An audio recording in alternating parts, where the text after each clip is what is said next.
जय श्री कृष्णा। स्वागत है आपका भक्ति ज्ञान चैनल में। पिछले अध्याय में हमने सुना कैसे तर्पण करने से पितर प्रसन्न होकर वंशजों को अमृत तुल्य आशीर्वाद देते हैं और उनके कुल में कभी अभाव, अकाल मृत्यु या दरिद्रता नहीं रहती।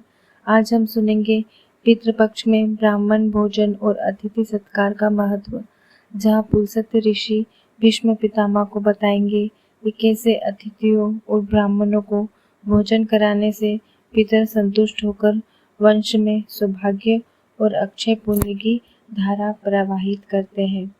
भीष्म पितामह का प्रश्न। भीष्म पितामह ने विनम्र से पूछा, हे महामुने, अन्न, जल, पिंडदान और तर्पण के महत्व को आपने समझाया, परंतु मैंने सुना है कि पितृपक्ष में ब्राह्मण और अतिथि का सत्कार भी उतना ही आवश्यक है। कृपया बताइए, इसका क्या कारण है? पुलस्त्य ऋषि का उत्तर। पुलस्त्य ऋषि बोले, हे गंगापुत्र, ब्राह्मण भोजन और अतिथि सत्कार पितरों के लिए अमृत के समान है।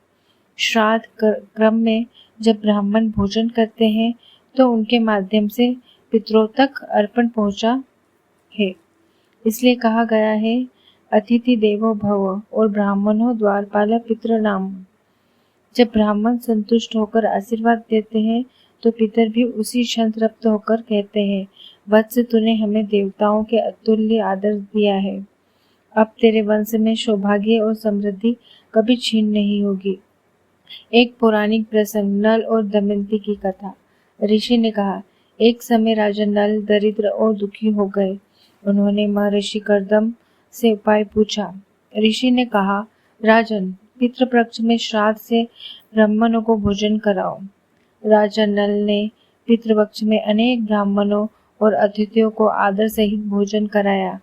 उसके प्रभाव से उनके पितृ संतुष्ट हुए और तुरंत आशीर्वाद देकर उन्हें पुण्य, राज्य, सुख और समृद्धि प्रदान की। देखो गंगापुत्र, ब्राह्मण भोजन और अतिथि सत्कार पितरों को संतुष्ट करने का सबसे सहज और शीघ्र उपाय है। नियम और विधि। पुलस्त्य ऋषि ने नियम बताए।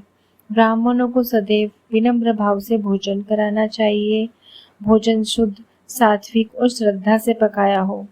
अतिथियों का आदर पूर्वक स्वागत करना चाहिए।